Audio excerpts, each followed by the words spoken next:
Assalamualaikum warahmatullahi wabarakatuh. Jumpa lagi dengan saya Nando Channel. Dalam video kali ini saya akan berbagi pengalaman tentang masalah-masalah yang pasti akan dihadapi oleh pembudidaya ikan lele. Nah, di sini saya sengaja membagikan pengalaman ini agar nantinya para pemula yang ingin melakukan usaha budidaya ikan lele sudah tahu wawasan atau kendala yang akan dihadapi di kemudian hari setelah melakukan usaha budidaya ikan lele.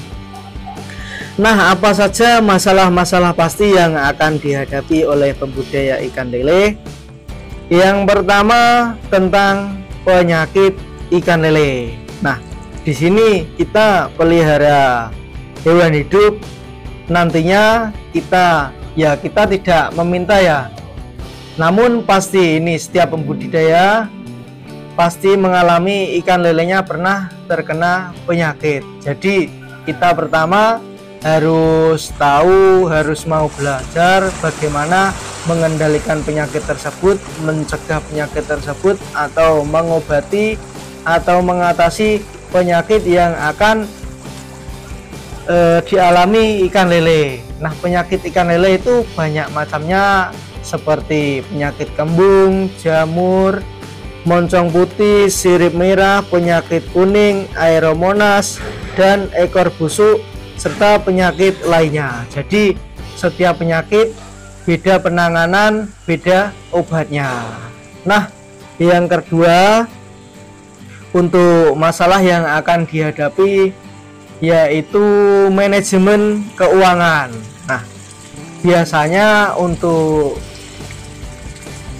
kawan-kawan yang belum paham manajemen keuangan, menggunakan uang yang untuk budidaya ikan lele itu digunakan untuk kebutuhan yang lain.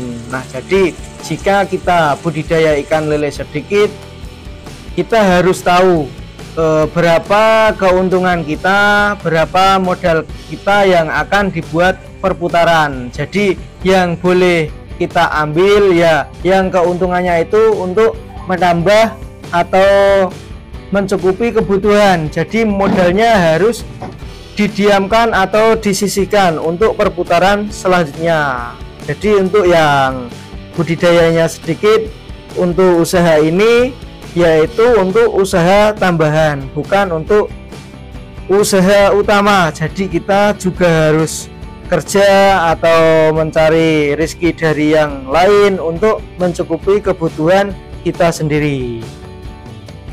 Nah, yang ketiga masalah yang akan kita hadapi yaitu pasar atau pemasaran. Nah, di sini kalau yang baru saja memulai usaha budidaya ikan lele dan menjelang panen atau masuk waktunya panen, bingung untuk pemasaran. Nah, solusinya kita harus target pasar yang akan kita tuju itu pasar apa. Misalkan kita pasarkan sendiri ke pengepul atau ke bakul. Kita bisa tanya-tanya ke teman, namun dengan cara yang sopan, menyambung silaturahmi, atau kita bisa posting di media sosial, yaitu menawarkan barang kita untuk dibeli pengepul, lalu kita jalin silaturahmi, dan kita nantinya harus mencari bakul yang tepat, sehat keuangannya, pembayarannya cash, dan timbangannya baik. Kalau masih tebar 500 atau 1000, kita bisa menjualnya secara ecer dengan cara online, atau memasang banner atau memberikan pengumuman ke grup-grup menawarkan bahwasanya kita mempunyai ikan lele konsumsi. Nah, masalah yang keempat ini tentang teknis budidaya mengenai air. Jadi nanti kita akan mengalami kendala airnya kurang bagus atau tidak sehat, jadi kita harus belajar perawatannya. Mengenai pakan, yaitu kadang mengalami kenaikan harga pakan, namun kita harus tetap tenang. Jadi kalau pakan naik, kita usahakan ikan lele kita juga harus mengalami kenaikan. Misalnya pakannya naik 1000 per kilo, kita naikkan ikan lele kita menjadi 1000 per kilo. Ini mindset yang saya tanamkan di dalam diri saya sendiri, seperti itu. Nah, mengenai lingkungan ya, masalah yang akan dihadapi biasanya di awal-awal kita dapat komplain dari tetangga karena bau air kolam. Itu sangat wajar. Nah, karena biasanya kita itu masih minoritas, yang mayoritas seperti sapi itu jarang kena komplain karena sangat banyak yang ternak sapi. Jadi saya santai selagi saya tidak merepotkan orang lain atau mengganggu orang lain. Saya slow-slow aja, seperti itu.